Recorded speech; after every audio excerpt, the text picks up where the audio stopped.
The lonely, aging millionaire was sheltering inside his mansion during a fierce snowstorm when he suddenly heard a gentle tap on the door. In such a terrible blizzard, who would possibly be knocking, he swung the door open and was immediately stunned. A little girl was standing there clutching her distended belly, and she declared, "The baby is coming out now." Shocked into action, he immediately whisked her away to the hospital. The cell phone clattered against the leather sofa, producing a dull, flat thud. Arthur Sterling stood in the expansive living room of Hilltop Manor, his hands hanging loosely at his sides, though his fingers still twitched slightly from a residual surge of annoyance. His Thanksgiving gourmet package had vanished. It wasn't just a few fancy bottles of wine or some cans of duck liver pâté. It was the one thing he had been looking forward to during these dreary holidays. The pervasive loneliness seemed to seep out of the frigid walls enveloping the 55-year-old man who was desperately searching for a reason not to feel entirely forgotten by the world. Arthur sighed, turning toward the liquor cabinet, intending to find a bit of warmth in the spirits. Ding, dong. The doorbell chimed, a faint, hesitant sound that was swallowed almost instantly by the blizzard's howling wind. Arthur froze. Nobody visited a grumpy widower like him at this hour unless it was another confused delivery person. He strode quickly to the door, the oak floorboards creaking softly under his heavy steps. He pulled the thick oak door open with a swift tug. A blast of icy air surged inward, carrying fine white snowflakes that settled on his lapel. Arthur squinted, looking down. No delivery worker. Only a small, soaking wet figure huddled on his doorstep. Lily, his 7-year-old neighbor's daughter. Arthur was thunderstruck. Melted snow and rain streamed down her matted hair, dripping onto her thin, oversized t-shirt that clung to her frail body. But Arthur's gaze didn't linger on her pale face or her trembling lips. He stared intently at her midsection. Beneath the drenched fabric, Lily's belly was round, taut, and abnormally swollen compared to her stick-thin limbs. Distended bluish veins stood out clearly on the rigid skin of her abdomen, which looked like a water balloon ready to burst. Lily looked up at Arthur with wide, tear-filled eyes. Her small, red-chapped hands clutched tightly around the enormous bump, as if trying to keep it from popping. "Mister, please help me." Her voice was frail, a tremulous whisper swallowed by the wind. Before Arthur could fully process the situation, Lily began to whimper, warm tears spilling onto her icy cheeks. "The baby is coming out now. It's kicking so hard, mister." "What are you saying?" Arthur asked, his voice cracking with sheer disbelief. "Daddy Frank said it was going to escape. Please help me, mister." A sudden spasm of distress made Lily wobble. Her skinny legs buckled beneath her. A jolt ran down Arthur's spine. The memory of his daughter lost years ago in an accident flashed across his mind, overlaid with Lily's image of agonizing discomfort. There was no more annoyance, no anger over the missing package, only the primal instinct of a protector surging through him. Arthur didn't speak another word. He grabbed the thick wool coat hanging on the rack, wrapped it securely around Lily, and lifted her into his arms. She was featherlight, save for the frighteningly heavy, feverishly warm burden of her midsection. Arthur carefully placed Lily in the back seat of his sleek black sedan, tucking the coat around her. The engine roared to life, breaking the silence of the hilltop neighborhood. The car shot forward, leaving the door of the multi-million-dollar mansion ajar, inviting the wind and snow to rifle through the empty rooms. Inside the car, Arthur pressed the gas pedal down hard. He glanced into the rearview mirror.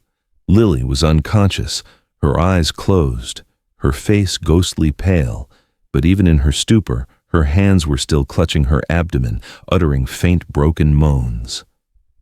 "Don't worry, Lily. We're almost there," Arthur called back, even though he knew she couldn't hear him. He gripped the steering wheel so tightly his knuckles turned white. A cold dread colder than the outside blizzard seeped into his mind. He was terrified of arriving too late. The blazing red sign that read "Emergency" appeared ahead like a beacon. Screech. The The car slammed on the brakes tires, skidding on the thin layer of snow right in front of the Memorial Hospital entrance. Arthur didn't wait for staff. He flung open the car door, scooped Lily up, and burst into the antiseptic-smelling, brightly lit lobby. Lily's tiny arm hung limp, her body completely unresponsive in his arms. "Doctor, emergency. A child here is about to deliver." Arthur's shout echoed down the corridor, shattering the hospital's silence. Intake procedures were completed swiftly, and within 15 minutes, doctors had rushed the 7-year-old onto a gurney and wheeled her into the surgical suite. Arthur stared blankly at the emergency room doors as they snapped shut, separating him from the chaotic sounds of machinery and frantic footsteps within. The in-surgery light glowed a harsh, piercing red, a sickening contrast to the sterile white of the hospital hallway. He looked down at himself. His expensive silk shirt was now smeared with mud and streaked with water stains. His usual sophisticated cologne had been replaced by the musty smell of melted snow and the sour odor that had emanated from the little girl earlier. He realized that at this boundary between life and death, a painful memory that had been gnawing at him for years was resurfacing. Time dragged by, heavy as lead. 30 minutes, then an hour. The emergency room doors swung open. Dr. Stevens stepped out, removing his surgical mask to reveal a face etched with weary lines. He held an X-ray film in his hand, his eyes tired but stern. He motioned for Arthur to follow him to a quiet corner of the hallway. "Are you related to the girl? I'm her neighbor. Her parents, they haven't arrived yet." "How is she, doctor? Is the pregnancy a risk to her life?" Dr. Stevens turned on the light box, tapping a finger on the bright white area of her abdomen on the black and white film. "There is no pregnancy, sir." Arthur gaped, his eyes wide with incomprehension. "No pregnancy? But her stomach, she said the baby was kicking. It's fluid. A massive buildup of fluid in the abdominal cavity. We call it acute ascites." Dr. Stevens sighed, his voice lowering with concern. "The little girl's liver is in severe distress. It's severely enlarged and failing to properly filter toxins. Combined with severe malnutrition, the low albumin levels in her bloodstream cause the fluid to spill into her abdominal space." Arthur felt a crushing pressure in his chest. "But why, she's only 7. We've drained nearly 2 liters of fluid." Her stomach contents consisted primarily of undigested breadcrumbs which had started to ferment. Rapid testing showed a severe allergic reaction to a high concentration of preservatives and alcohol. Someone has been feeding her things that far exceed the capacity of a starving child system to process. Arthur leaned against the wall to keep from collapsing. This truth was more devastating than any accident. Lily's innocent words about the monster baby echoed in his mind, now twisted into a realization of profound neglect and pain. It wasn't childish imagination. It was the sensation of a diseased, distended belly masked by cruel adult deceptions to cover up their profound lack of care. "Can I see her?" "She's just woken up after the drainage procedure. She is still extremely weak. Please be gentle and brief." Arthur stepped softly into the recovery room. Lily was tiny in the middle of the white hospital bed, surrounded by IV lines and the steady beep-beep of the heart monitor. The enormous bulge on her abdomen was gone, leaving behind loose, pale, wrinkled skin on her frail frame. Lily opened her eyes, her heavy lids fluttering when she saw the familiar figure. "Mr." Arthur pulled a chair close to the bed, taking Lily's small, icy hand in his. He swallowed hard, forcing a gentle smile. "I'm here now." Lily tentatively touched her abdomen, her eyes holding a mixture of fear and fragile hope. "The monster. Did the doctor send it away, Mr. Yes?" "The doctor sent it away. It will never hurt you again."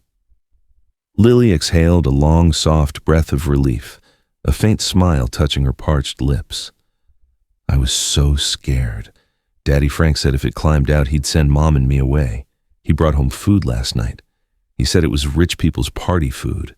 It had a sharp, spicy smell, and it burned my throat when I ate it, but I was so hungry. A sharp smell, Arthur questioned, a chilling suspicion rising in his heart. Yes. It smelled like the bottle Daddy drinks sometimes, but stronger. The bread was soggy. I ate it, and then the monster woke up. Arthur squeezed Lily's hand gently. The clues about the party food and the sharp smell began to assemble in his mind, forming a terrible picture. But before he could dwell on it, the rare quiet of the room was shattered. From the hallway came the sound of heavy, shuffling footsteps plodding across the polished floor. This was accompanied by the crude smack of someone vigorously chewing and the loud slurp of liquid echoing offensively in a space that demanded silence. Before Arthur could fully turn around, a thick, potent wave of air surged into the clean hospital room. It wasn't the smell of snow or the outside cold, but the stench of debauchery, the sour smell of fermented beer that had set into unwashed clothes, mixed with cheap cigarette smoke and stale, refried cooking oil. The man's small, beady eyes scanned the room, settling on the state-of-the-art heart monitor, then glancing at the wall-mounted television, his face revealing an expression of calculated resentment, as if he had just walked into an expensive store he knew he couldn't afford. Frank, the drunken neighbor, and the girl's father. He was larger than Arthur had imagined, a waddling mass of flesh encased in a faded moss-green puffer coat stained with dried streaks of ketchup and grease. His enormous belly jiggled with every clumsy step, straining against a cracked leather belt that threatened to give way at any moment. He was chewing loudly as he walked, the crude smacking sounds echoing in the hospital's quiet. Dry breadcrumbs fell, scattered onto the white shiny floor with each step, but he paid them no mind. What a nuisance. Frank grumbled, his voice a thick frog-like croak in his throat. He swallowed a piece of sausage, wiping his greasy mouth with the back of his hand. Just a little kid and already always sick, making an adult drive in this kind of blizzard, wasting all that gas money. Arthur stood between Frank and the hospital bed, his entire body rigid. His indignation wasn't sparked by the man's vulgarity, but by his profound, cruel indifference. Before him lay a daughter who had just barely escaped a terrible fate, and yet he behaved as if he'd been rudely awakened to take out the garbage. "You're late, Frank," Arthur asked, his voice low and sharp, barely concealing his contempt. Frank squinted at Arthur. He looked at the older man's soiled but expensive suit, then sneered a brazen, contemptuous half-smile. "Oh, Arthur, how's that lonely life in your big house on the hill? Anyway, thanks for taking the kid, but next time don't make such a fuss. My girl has a sensitive tummy. She eats anything a little off and it swells up. Back home, I rub some ointment on it and it clears right up. No need to bring her here so these doctors can invent problems to charge us money." A sensitive tummy. Arthur took a step forward, closing the distance. He needed this man to see the seriousness in his eyes. The girl has acute food poisoning and severe malnutrition. The doctor said her stomach was full of spoiled food. What exactly did you feed her? Frank shrugged nonchalantly, biting into the sausage again. He spoke while chewing food particles, spitting out with every movement of his jaw. "Feed her what I've raised her all these years. I've never let her miss a meal. I even treated her and her mother to something fancy last night. French restaurant leftovers. I brought them home from a company party. I denied myself to save the food for my child, but she's got such bad luck, she can't even handle a good meal. See, that's the life of a father, sacrificing everything, and no one understands." He spoke smoothly, his face utterly devoid of remorse, even showing a hint of smug self-satisfaction about his generosity. He genuinely believed the scraps he brought home were a great favor. Frank sidestepped Arthur and approached the bedside. Lily instinctively shrank back. She pulled the blanket high, covering half her face, leaving only her wide, frightened eyes visible. She wasn't afraid of being physically punished. She was terrified of the man's overwhelming presence. "Hey, you little brat." Frank leaned over. He didn't stroke her hair or hold her hand. His large, greasy hand patted Lily's cheek with a slap-slap sound. "Next time you finish eating, you just lie still and sleep. Who told you to run over to a stranger's house and cause a commotion in the middle of the night? You're making me look bad." I'm sorry, Daddy," Lily whispered, her voice trembling on the verge of tears. Dr. Stevens, standing nearby, made no attempt to hide his disapproval. He intervened. "Sir, the child needs to be kept under observation for at least 3 days. Her liver is extremely fragile. We need to ensure there are no complications."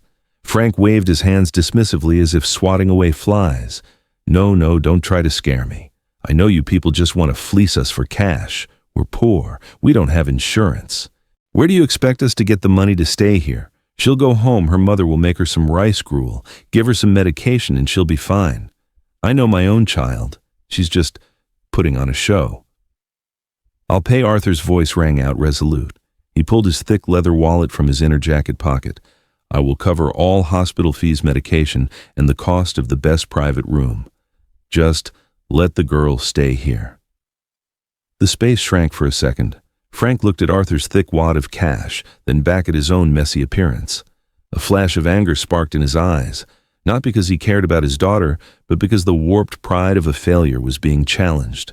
Arthur's generosity felt like a slap in the face, exposing Frank's inadequacy and stinginess in front of everyone. He narrowed his eyes, raising his voice, the tone shifting from indifferent to aggressive. "You put your money away. You think you can buy my child with your money? I'm her legal father. I have the right to decide. What are you trying to do? Entice my daughter to stay here for some kind of shady purpose? Do you have bad intentions for her?" Arthur was stunned by this ultimate display of insolence. Let's go. Get out now." Frank roughly shoved the doctor aside. He bent down, thrusting his large, clumsy arms under Lily's armpits, hoisting her up like a ragged sack of potatoes. Lily let out a sharp cry of distress. The IV line in her hand stretched taut. "Stand up, stop pretending. Go home to your mother." Arthur couldn't tolerate it any longer. He lunged forward. His hand, accustomed only to signing checks, now gripped Frank's greasy, hairy wrist. He squeezed hard, stopping the man from dragging the child away. "Let her go," Arthur growled through gritted teeth. Frank spun around, glaring at Arthur. The two men stood face to face. On one side, the outraged dignity of the affluent. On the other, the crude, obstinate defiance of the uneducated. Between them, Lily hung, suspended, her skinny legs dangling, trembling with ultimate fear.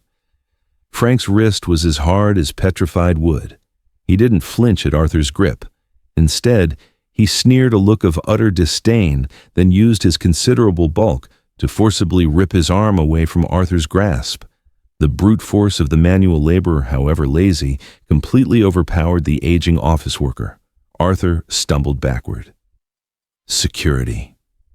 "Where's security?" Frank bellowed, his voice echoing down the hall, instantly turning himself into the victim. "A stranger is trying to take my child. He's attacking me." Two hospital security guards immediately ran over. They saw the chaotic scene, a well-dressed man gripping the father and the father clutching his young daughter, though in reality he was squeezing her tight so she couldn't squirm free. Following protocol, they separated Arthur, pushing him back behind the yellow line painted on the floor. "Sir, please calm down. This is their family matter," a security officer said stiffly. Arthur was isolated. He stood there, panting, his hands hanging uselessly.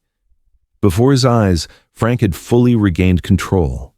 He used his large back to shield Lily from Arthur and the nurses, creating a wall of flesh that separated the child from safety. Frank leaned down, putting his face close to Lily's ear. No one heard what he said, but Arthur saw Lily's tiny shoulders begin to shake uncontrollably. "Listen here, Lily," Frank whispered, his voice sickeningly sweet, but his eyes were cold as shards of ice.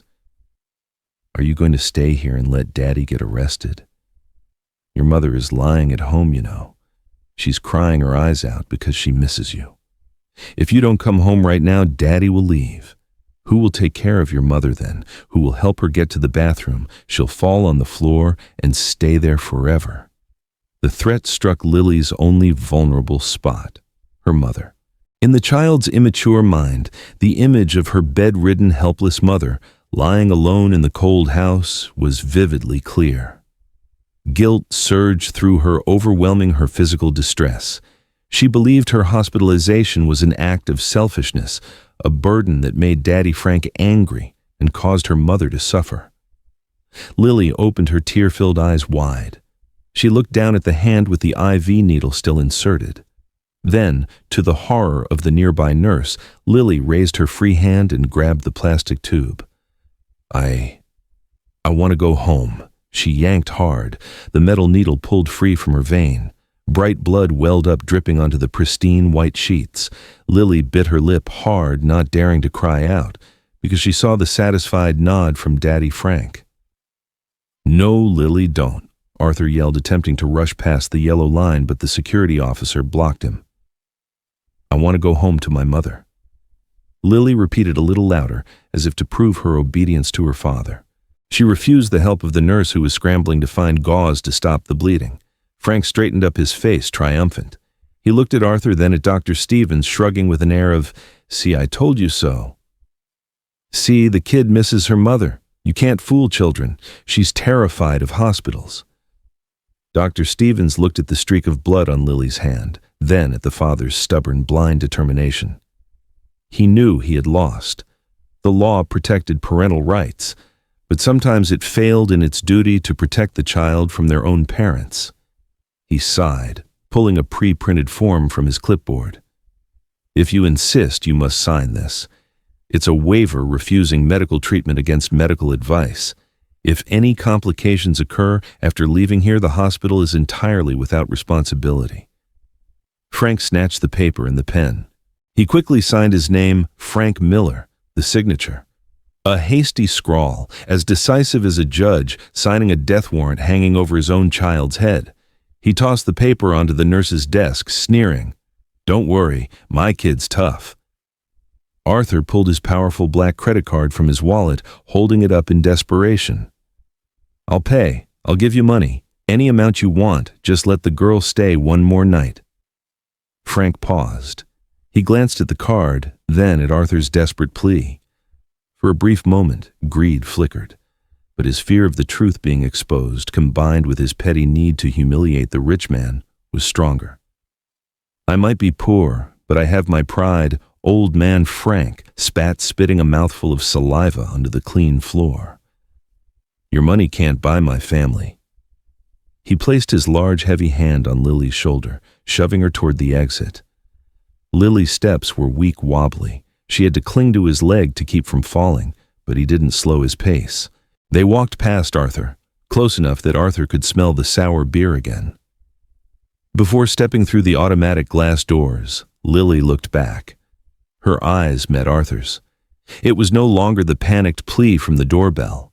In those large, sunken eyes was now a profound acceptance, a deep sorrow, and a silent apology. "I'm sorry for bothering you, mister. I have to go save my mother." Arthur reached out, but his hand closed only on empty air. The automatic glass doors slid shut with a soft but cruel hiss. The large man and the thin child vanished behind the hazy glass, melting into the dark night outside. Arthur stood frozen in the brightly lit hospital lobby. Around him, everything resumed its normal operation. Nurses returned to their stations. Security guards went back to their posts. No one bothered with the tragedy that had just unfolded before their eyes, because it was wrapped in the legal guise of parental rights. The silence was terrifying, broken only by the low, monotonous whirring of the vending machine in the corner. That sound seemed to mock Arthur's powerlessness. He realized his money, his influence, all of it was useless against the concept of family. He could buy the entire hospital, but he couldn't buy safety for Lily. Arthur bowed his head. He clenched his fists, his fingernails digging deep into his palms until they bled the sharp pain, helping him regain clarity amid the surging rage. He turned his back and walked quickly out of the hospital. The tapping of his leather shoes on the floor sounded sharp and decisive. Lily had been taken back to her personal purgatory, but Arthur knew that address. And this time, he wouldn't be ringing the doorbell. Arthur's footsteps crunched loudly on the soft snow, rupturing the stillness of the bleak winter morning. Beside him was Jane, a Child Protective Services caseworker clutching a thick file, and Officer Miller looking groggy, his hand resting loosely on his belt. The three of them stood before the peeling wooden door of house number 102. Arthur took a deep breath, the icy air filling his lungs but doing nothing to cool the simmering fury from the night before. He had made calls since early morning, leveraging every connection he had to bring the authorities here immediately. In his mind, he still saw the fleeting image of the house cluttered with garbage and beer cans that he'd glimpsed through the door the night before. Officer Miller knocked. 3 dry, solid raps. There was no angry shouting or the clumsy steps of a drunkard. The door opened softly, smoothly, as if well-oiled. Arthur stopped short. The man standing before them didn't resemble the slovenly, sour-smelling fat man from the hospital last night. Frank was wearing a neatly ironed plaid shirt, buttoned all the way to his neck. His stubble was cleanly shaved, revealing a large but bright face which even faintly emitted the scent of cheap pungent cologne. "Good morning, folks," Frank said, his voice deep and polite enough that Arthur almost didn't recognize him. He opened the door wide, offering a gentle smile and a slight bow. "Please come in. I was expecting you. Mr. Sterling mentioned it last night." Arthur stepped inside his eyes, scanning for the mess he was certain must be there. But there was nothing. The wood floor had been cleaned, though still damp it was spotless. The scattered pizza boxes and empty beer cans had vanished without a trace. A fire was crackling pleasantly in the corner fireplace, emitting a comfortable warmth that masked the usual chill. A strong, synthetic lemon air freshener heavily saturated the air, attempting to cover up a deep-seated, musty odor. "This is my wife, Sarah," Frank introduced, gesturing toward the corner of the room. Sarah sat in an old wheelchair. She wore a long, ash-gray wool dress that covered her withered legs. Her hair was neatly brush-tied loosely behind her head. Her 2 frail hands were clasped tightly in her lap, fingers white and knuckles prominent from the tension. She didn't look up, her gaze fixed on the floor, as if counting the wood grain. Frank walked around to the back of the wheelchair. He placed his large hands on his wife's shoulders. It was a gesture that appeared attentive and protective from a husband to his disabled wife. But Arthur, standing at this angle, saw Sarah's shoulders stiffen. Frank's fingers weren't just resting there. They were lightly digging into the wool fabric, a gentle reminder of his powerful presence. Jane opened her notepad and walked closer to Sarah. "Hello, Miss Sarah. We received a report about Lily's health and the family's living conditions. Could you tell me if your husband has ever neglected or prevented medical care for you or your daughter?" Silence filled the room. Only the gentle crackling of the wood in the fireplace could be heard. Sarah trembled. She looked up slightly, her eyes darting toward the coffee table. There, next to a freshly peeled plate of bright red apples, lay a sharp, shiny paring knife. Frank remained standing behind her, his steady breath wafting onto the back of her neck. "No," Sarah whispered faintly, her voice thin as smoke. She shook her head quickly, lowering her gaze. He takes very good care of us. Lily, she just had gas. We are fine." Arthur looked at Sarah, wanting to scream for her to tell the truth, but he saw the fear solidified in those deep, sunken eyes. It was the fear of someone accustomed to living in a cage, knowing that every wrong word would be punished after these visitors left. And the child, Jane, turned her attention elsewhere. Lily was huddled on the rug near the fireplace. Frank had dressed her in a thick, oversized wool sweater, which concealed the slight swelling in her abdomen from the emergency the night before. She was holding a plastic doll with a broken arm, focused on playing as if the world around her didn't exist. "Lily, dear, come here. I'd like to ask you a few questions," Jane called gently. Lily didn't move. She glanced at Daddy Frank. Frank smiled and gave a subtle nod. "Answer the nice lady, sweetheart."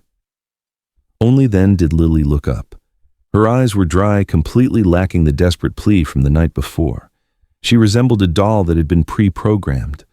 "I'm healthy. Daddy feeds me lots. I don't hurt anymore."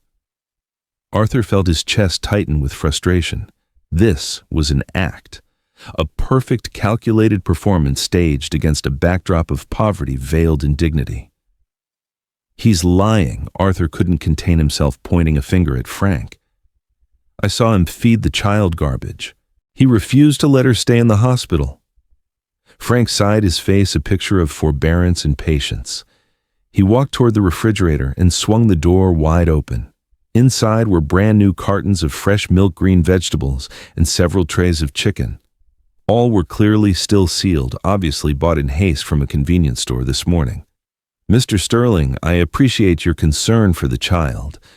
But look, my fridge is full of food. I work hard all day just to keep my wife and child well fed.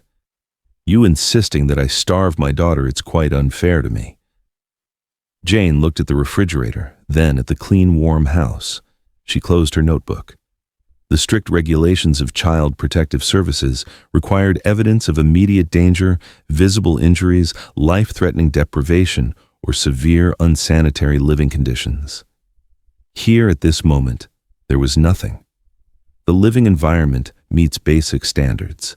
There are no clear signs of physical mistreatment, Jane stated, her voice flat and mechanical. She turned to Arthur. Sir, we will keep a file for follow-up, but currently there are no grounds to intervene and separate the child from her parents. Officer Miller patted Arthur's shoulder, lowering his voice. Mr. Arthur, I understand your good intentions, but you know interfering with a family based on speculation could lead to a harassment lawsuit. You should go home and rest.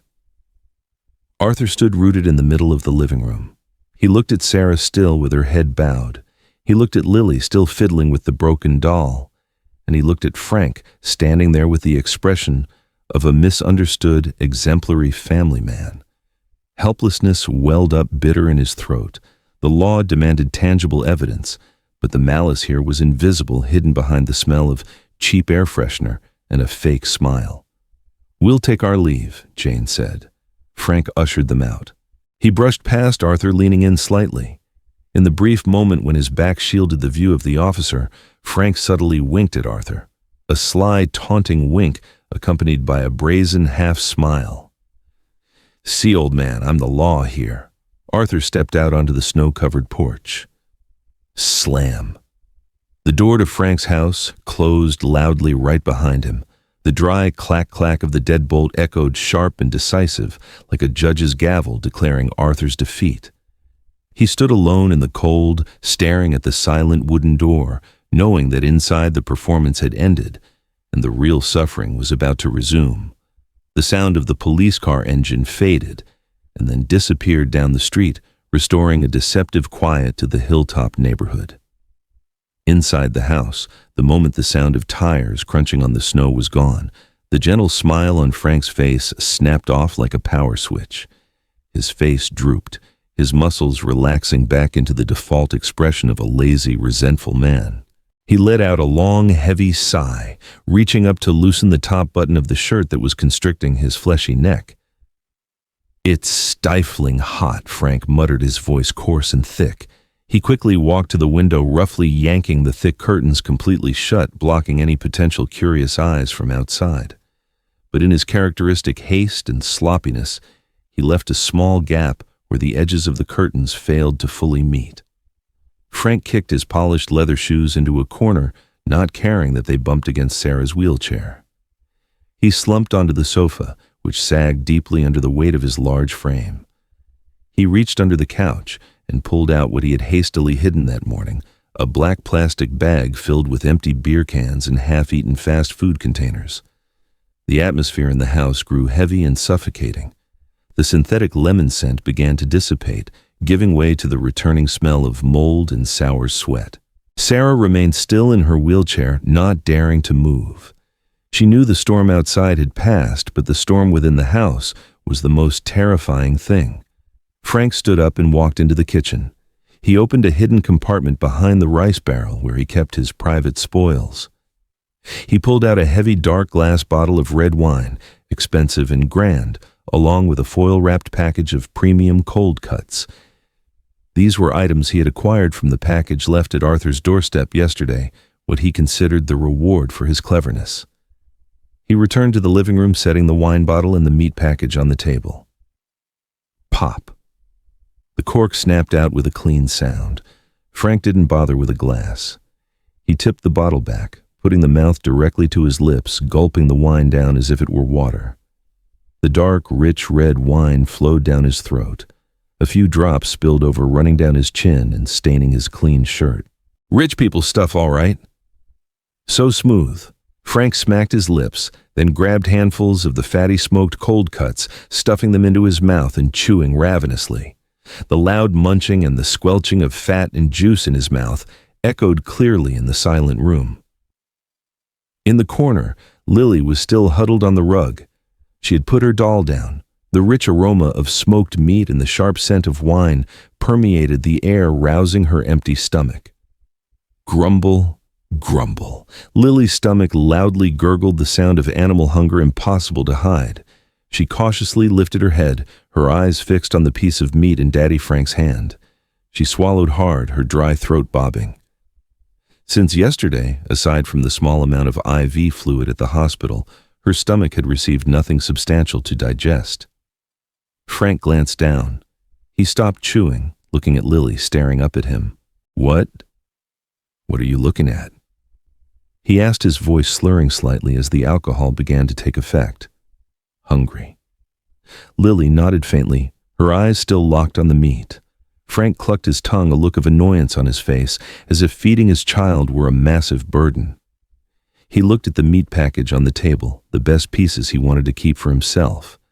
Then he looked down at the corner, where an old red plastic bowl, the kind typically used for pets, lay discarded near the table leg. An absolute bottomless pit. Just got back and already demanding food. He reached for the plastic bowl. He didn't offer the meat. He reached into the garbage bag under the table, pulling out several pieces of stale baguette, hard as stones and lightly speckled with mold. He crumbled the dry bread into the bowl, but the bread was too dry. The child wouldn't be able to swallow it, and she would start coughing again, disrupting his TV time. Frank pondered for a second. He looked at the wine bottle in his hand, then at the meat package. He tipped the bottle, pouring the last dregs of cloudy, purplish-red wine into the bread bowl. Not enough. He took the cold-cut package, tilting it to drain the excess salty fat water and sauce into the bowl. The mixture in the bowl turned a thick reddish-purple sludge. The dry breadcrumbs soaked up the wine and fat, swelling and becoming mushy like watery mud. There, eat up. Fine wine sauce bread for you.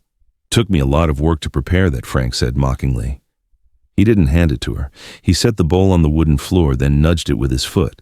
The bowl slid with a scratching sound, stopping right in front of Lily. The strong smell of alcohol, pungent and sharp, mixed with the mustiness of stale bread.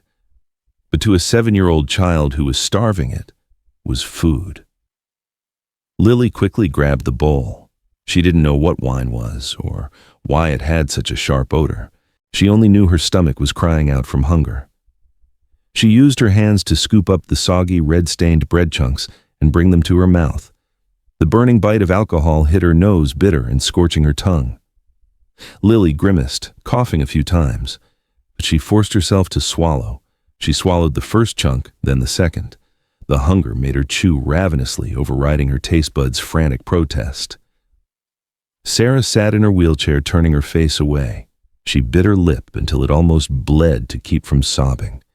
She helplessly watched her child consume that refuse as if it were a grace, while her husband leisurely enjoyed the fine meat and wine.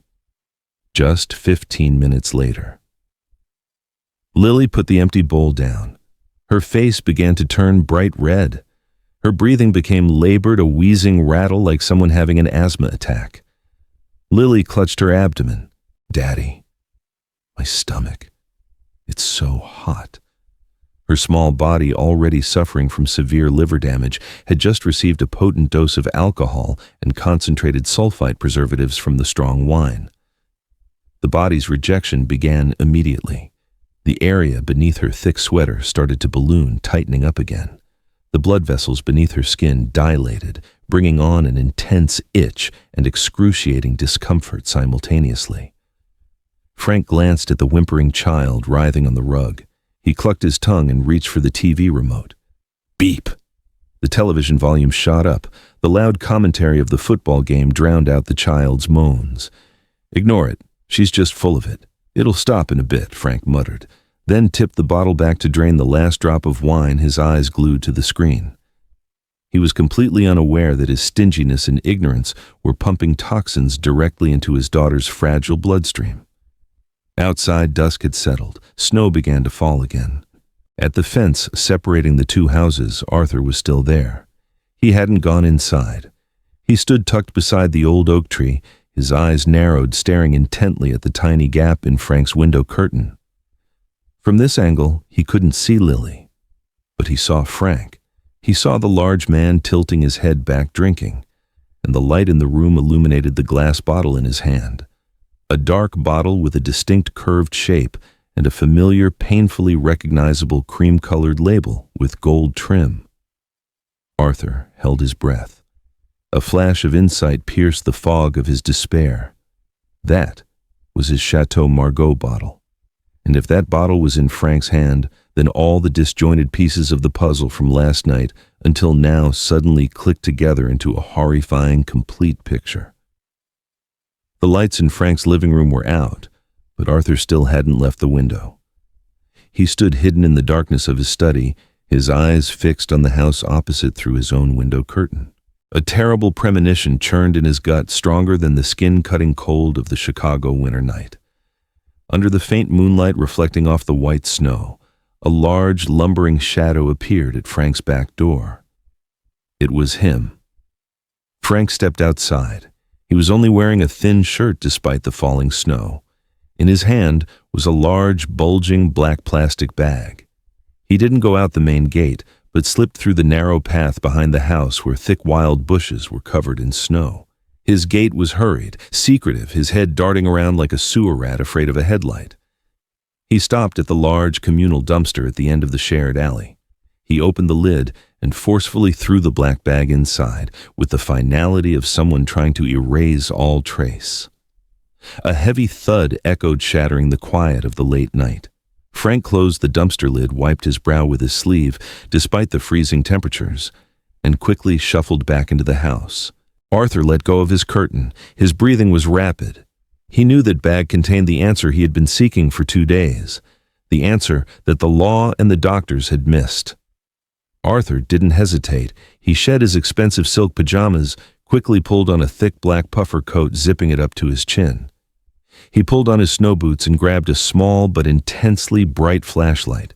He turned off all the lights in his house, silently opened the side door, and stepped out into the dark night.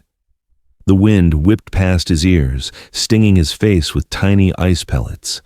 He waded through the knee-deep snow, each heavy step leaving deep holes in the white expanse. The wooden fence separating the two properties was chest-high, slippery with ice. Arthur gripped the wood, using all his strength to climb over. A rusted nail snagged his coat sleeve, tearing the fabric and grazing his skin, but Arthur didn't feel the pain. He only felt the urgency of time.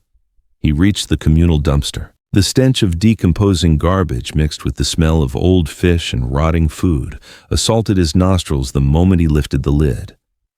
The millionaire of the sterling real estate conglomerate, the man always seen in crisp, fragrant suits, was now plunging his head into the filthy garbage of a suburban alleyway. Arthur turned on his flashlight, holding it in his mouth to free his hands. The cold white beam swept across empty plastic bottles and soggy cardboard boxes.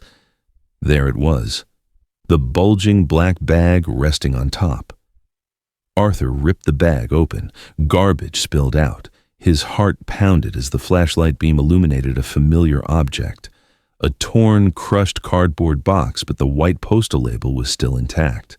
The bold print leaped out at him. Recipient Arthur Sterling, address 1001.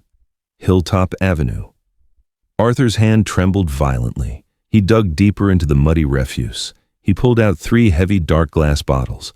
The luxurious cream-colored label with the gold trim was still there, although soiled with dirty water. Chateau Margaux, 1995. Beside them were tiny, empty metal tins, scraped clean until they shone imported duck liver pâté. It was all his. The Thanksgiving package he thought had been lost, but the real horror lay at the bottom of the bag. Arthur pulled out a red plastic bowl, the kind of cheap disposable container often used for fast food. Inside, a thick, cloudy, reddish-purple mixture still clung to the sides. Moldy fragments of bread had swelled up like waterlogged sponges. Arthur brought the bowl close to his nose. The powerful stench of alcohol rushed into his nostrils so strong it made him dizzy. It was the odor of strong wine that had been uncorked for too long, fermented and sour, mixed with the rancid smell of old bread and spoiled animal fat. Arthur clamped his hand over his mouth to suppress the nausea rising in his throat. The picture of the truth snapped into place completely and brutally.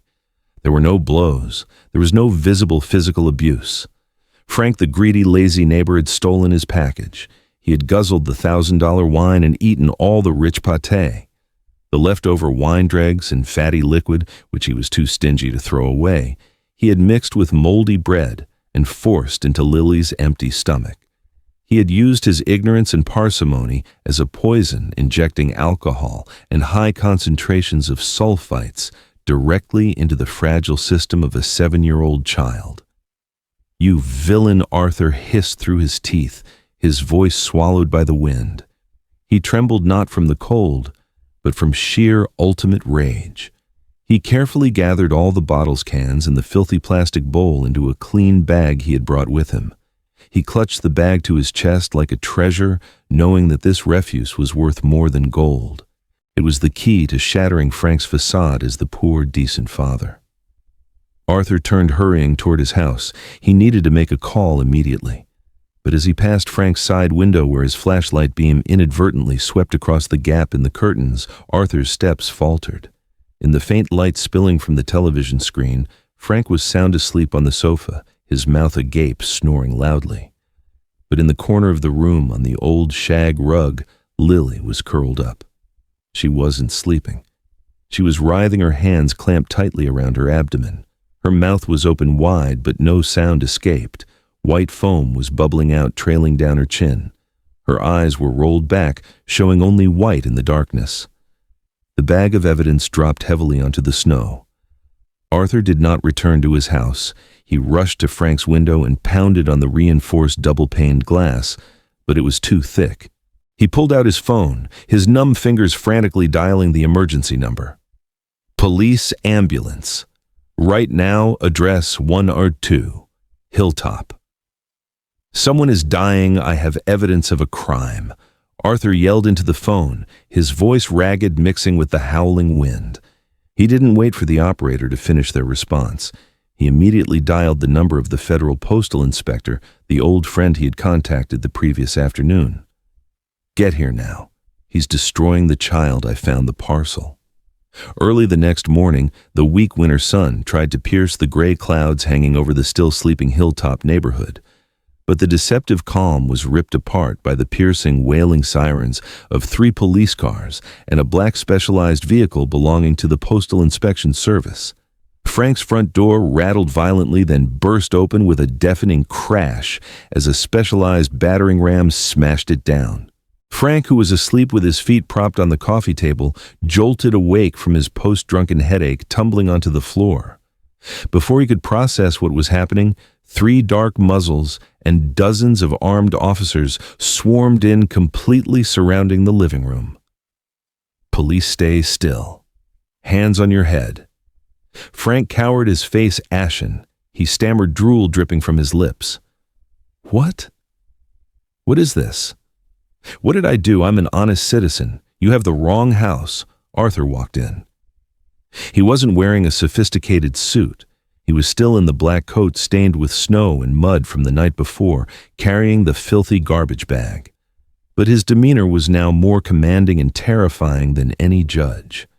He walked straight to the cluttered coffee table and slammed the bag of evidence down. Clatter.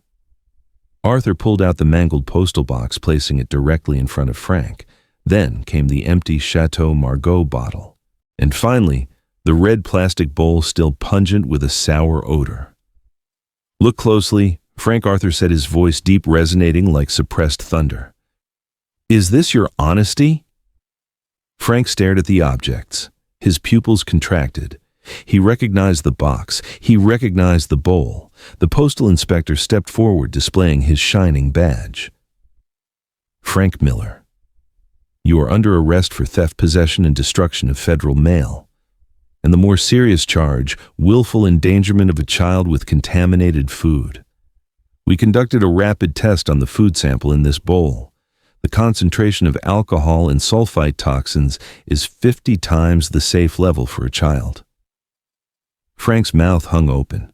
He tried to thrash around his usually smooth-talking mouth, now operating frantically in panic. No, this is a setup. I found the box dumped on the street. I thought it was garbage. I was feeding the girl good food, fine wine. It's good for the blood. I love her. That's why I gave it to her. Shut up, Arthur, roared the shout, silencing Frank instantly. Your generosity is poison. You ate the best parts and gave the child alcohol-soaked garbage. Look at her. Arthur pointed toward the corner of the room. Lily lay motionless on the rug, her skin bruised and blue, her breath reduced to faint, shallow wheezing sounds like a dying kitten. Next to her, stiff, dried streaks of vomit stained the floor. The police chief stepped up, wrenching Frank's arms behind his back. The cold clack of the handcuffs echoed, locking his two large wrists together. It was the sound of justice, delayed but decisive. You have the right to remain silent. Anything you say now will be used as evidence against you in court. Frank was lifted to his feet. He screamed, cursed, and flailed like a slaughtered pig, but no one paid him any mind. The bedroom door cracked open. Sarah wheeled herself out. She saw her husband in handcuffs, saw police officers filling the house. She didn't cry. She didn't panic. A long, deep sigh of relief escaped her frail chest. Her shoulders slumped as if a 1,000-pound weight had been lifted. She looked at Arthur with silent gratitude, then watched the back of her husband as he was led away to the police van. The messy house suddenly felt spacious and free of oppression. But Arthur had no time to savor the victory. He rushed to Lily's side. "Lily, Lily, can you hear me?" Her body was ice cold. Her lips were blue. The pulse in her wrist was so weak Arthur thought it had stopped. "Where's the ambulance?" "Get the stretcher in here fast." Medics rushed in, placing Lily on a gurney and securing an oxygen mask over her small face. Arthur ran alongside the gurney out to the ambulance. He squeezed Lily's cold, limp hand. "Hold on, sweetheart. Don't give up. The monster is gone. This time I promise he's truly gone." The ambulance doors slammed shut. The siren blared, tearing through the winter morning, signaling a new battle. The fight to reclaim life from the clutches of fate had just begun. The ambulance siren faded as Lily's stretcher was pushed through the double doors of the intensive care unit. Arthur stopped short at the red line on the floor, the barrier for unauthorized people. He felt Sarah's hand trembling violently in his. The woman sat in her wheelchair, leaning forward, her deep-set eyes fixed on the small back of her daughter as she disappeared behind the hazy glass. Inside the room, the surgical lights shone bright, cold, and blinding. Doctors and nurses moved with quick precision. The clink of metal instruments, the steady whir of the ventilator, and sharp medical commands filled the air. They were fighting to reclaim life from the last traces of toxins lingering in Lily's fragile liver. Time felt suspended. Arthur didn't dare sit down. He stood there, a protective shield for the trembling mother beside him. "She's going to be all right," Arthur said, his voice deep and certain, though his own heart was churning. Sarah looked up at him. For the first time, Arthur saw that her eyes were no longer filled with the panic of a hunted animal. Only a mother's pain and a fragile hope that had just been reignited remained. 2 hours crawled by, feeling like a century. The operating room light turned off. Dr. Stevens stepped out, removing his surgical cap to reveal sweaty hair. He walked straight toward Arthur and Sarah. "We've successfully drained the remaining fluid and administered a high-dose liver detox," the doctor said, his voice tinged with weariness but relief. "Her heart rate is stable. She has passed the critical stage." Sarah burst into tears, a loud, heart-wrenching sob releasing the crushing burden that had weighed down her chest for years. Arthur leaned down, placing a hand on her shoulder, feeling her tremors gradually subside. A week later, the weak winter sunlight streamed through the hospital room curtains, illuminating the pristine white bed sheets. Lily was fully awake. She sat propped against the pillows, her face still pale but her lips less blue. Lily lowered her head, her small hands tremblingly lifting her hospital gown. The frightening, taut, distended abdomen of before was gone. In its place was flat but wrinkled pale skin, and running down from her sternum to her navel was a long, red, bumpy incision line, the scar from the emergency surgery to drain the fluid and intervene on her liver. Lily tentatively touched the scar with her finger. She instantly recoiled as if she had touched fire, her eyes clouded with sadness. The hospital room door opened. Arthur walked in carrying a set of thick, soft pink clothes. "Good morning, little fighter." Arthur smiled. "The doctor says we get to go home today." Lily didn't smile. She quickly pulled her gown down to cover her stomach, her face still downcast. "Back to the old house." "No," Arthur shook his head, his voice unusually warm. "To my house." "The old house? I've sold it. From now on, my house is your home." Arthur completed the discharge procedures and legal guardianship papers so quickly that Sarah was stunned. He wheeled Sarah out to the car, then turned back to lift Lily. This time, he didn't hoist her in a panic like on the stormy night. He lifted her gently, carefully, avoiding her wound as if cradling a precious, recently mended piece of porcelain. The car drove toward Hilltop. When the elaborate black wrought iron gates of the Sterling mansion swung open, both Sarah and Lily held their breath. The house no longer looked cold and gloomy as they had previously seen through the neighbor's window. Arthur had hired contractors to renovate the entire ground floor in the last 3 days. The high steps had been replaced by a gentle ramp for the wheelchair. Doorways were widened. Stepping inside, the sweet scent of cinnamon and orange essential oils completely replaced the damp, foul smell of their old home. The wooden floors were polished, reflecting the flickering firelight from the hearth. "Your room is here." Arthur led them to a large room on the ground floor, which had floor-to-ceiling windows overlooking the snow-covered garden. Inside the room, 2 soft mattresses were made with clean, cream-colored sheets. On Lily's bed was a giant teddy bear bigger than she was. Sarah touched the bedding, tears threatening to spill again. She turned to Arthur. "Mr. Sterling, I don't know how I can ever—" "Don't call me Mr. Sterling." Arthur interrupted, waving his hand, his face feigning sternness to hide his emotion. "Call me Arthur, and you don't need to do anything. Just get healthy." The following days were a journey of painful but hopeful revival. Arthur hired the best physical therapist in the city for Sarah. Every morning, Sarah's quiet moans of effort echoed in the practice room. Her atrophied leg muscles were being awakened after years of neglect. She grit her teeth, sweat pouring down, struggling to move each toe as instructed. Arthur didn't interfere. He simply stood at the doorway, quietly observing and offering an encouraging nod whenever she completed a difficult exercise. He knew she needed to stand up on her own, not just physically, but spiritually. As for Lily, she remained quiet. She ate well, took her medication on time, but rarely smiled. She often sat in the bathroom mirror, lifting her shirt to stare at the long scar on her abdomen, then sighing. One evening, Arthur walked into her room with a fairy tale book. Lily was sitting on her bed looking at her scar again. "Grandpa Arthur," Lily whispered softly without turning around. "What is it, sweetheart?"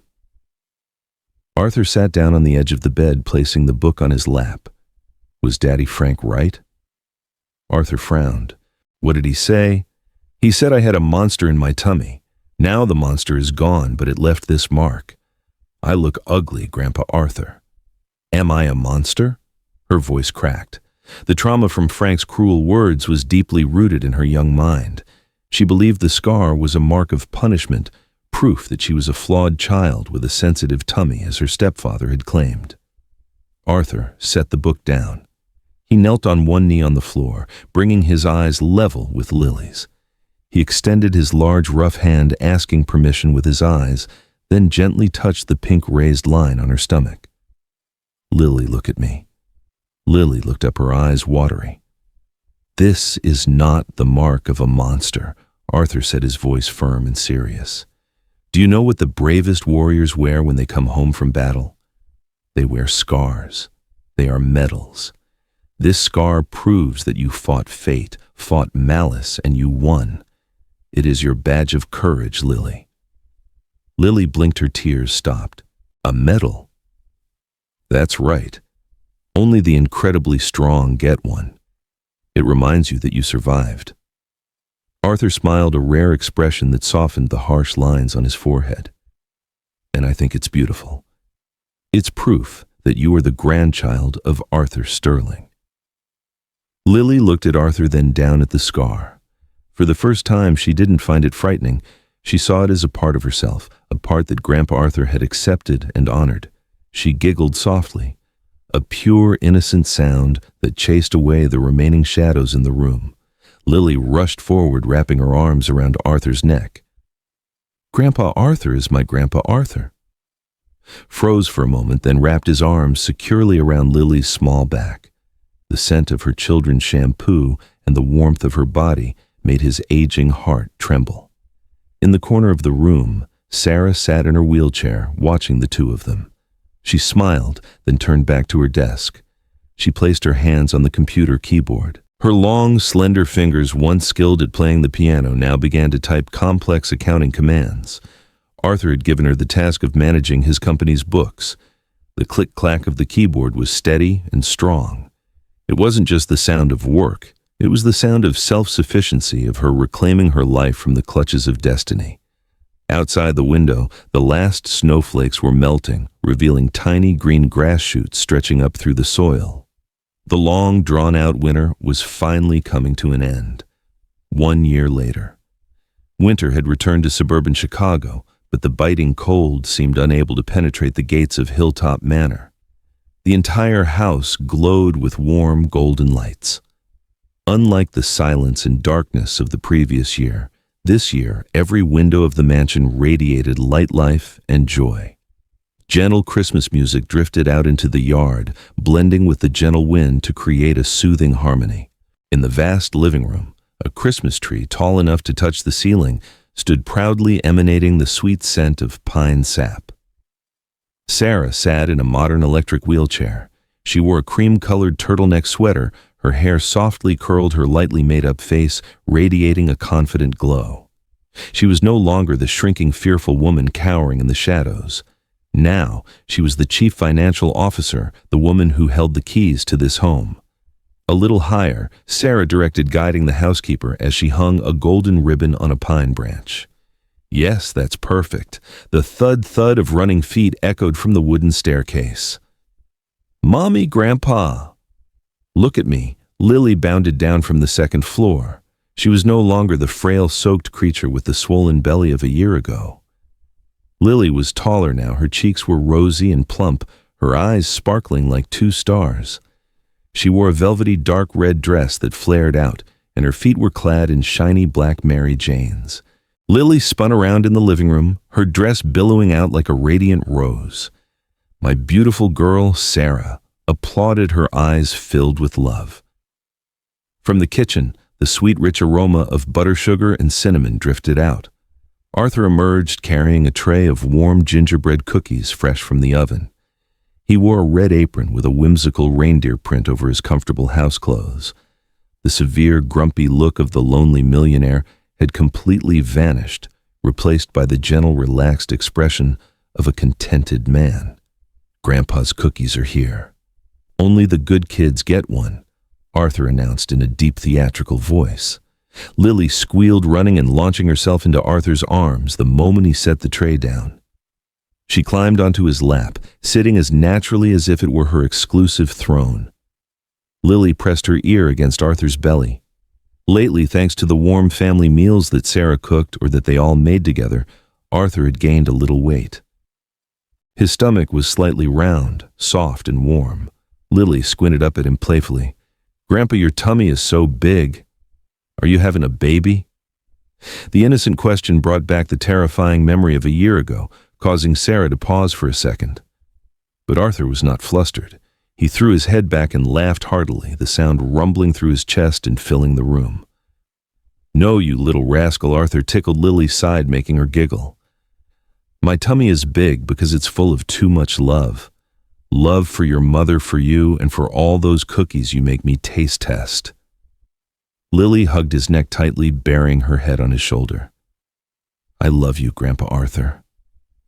Sarah watched the scene, her eyes welling up. She wheeled closer, placing her hand over Arthur's rough one. "Thank you for opening your door," she whispered. Arthur looked at her, his eyes gentle. "No, Sarah. Thank you both for knocking." Suddenly, ding, dong. The doorbell chimed. The familiar sound echoed through the house, exactly like the chime from the snowy night a year ago. All three of them froze. For a split second, the ghost of the past reappeared. Arthur remembered the feeling of solitude. Sarah recalled the despair. And Lily remembered the gut-wrenching pain. But the silence lasted only a moment.